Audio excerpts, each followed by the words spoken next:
Isa sa paulit-ulit ko nang binabahagi dito sa channel na to is kung meron kang running watch or runner ka, tumatakbo ka na meron kang running watch. Tapos yung running watch mo, merong feature na makikita mo yung HRV mo or heart rate variability. Tapos yung RHR mo, dapat mong monitor yan or dapat mong tinitingnan yan. Now, kung bakit ko binabahagi to, kasi for the past siguro mga ilang weeks na, nag-switch ako from running during mga afternoon hanggang evening or usually evening talaga ako tumatakbo.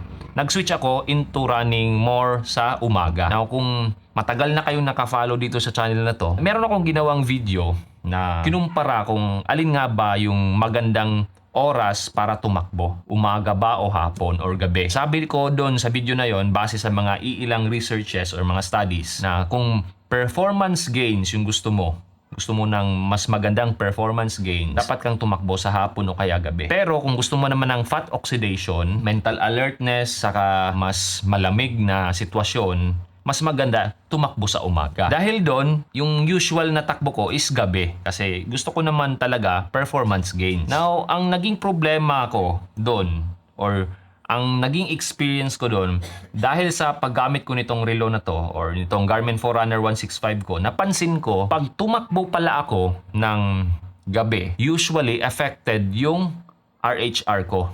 Resting heart rate ko tumataas, yung HRV ko, heart rate variability ko naman, bumababa. So nag-switch ako ng umaga. Tumakbo ako ng umaga. And then na-realize ko, nakikita ko sa HRV ko, saka sa resting heart rate ko, ang resting heart rate ko bumababa, tapos HRV ko tumataas, which is good sign. So dahil doon, na-realize ko na mas maganda para sa akin lang to, mas maganda kung yung takbo ko, magpo-focus ako more on sa umaga. Realization ko lang yon, binabahagi ko lang para at least para sa mga tao or tumatakbo dyan na meron ng mga running watch na merong HRV monitoring saka heart rate monitoring, yung RHR, tingnan nyo para makita nyo rin, makumpara nyo kung saan nga ba mas maganda or alin nga ba sa dalawa, yung evening run or morning run, yung mas pabor sa inyong resting heart rate saka HRV.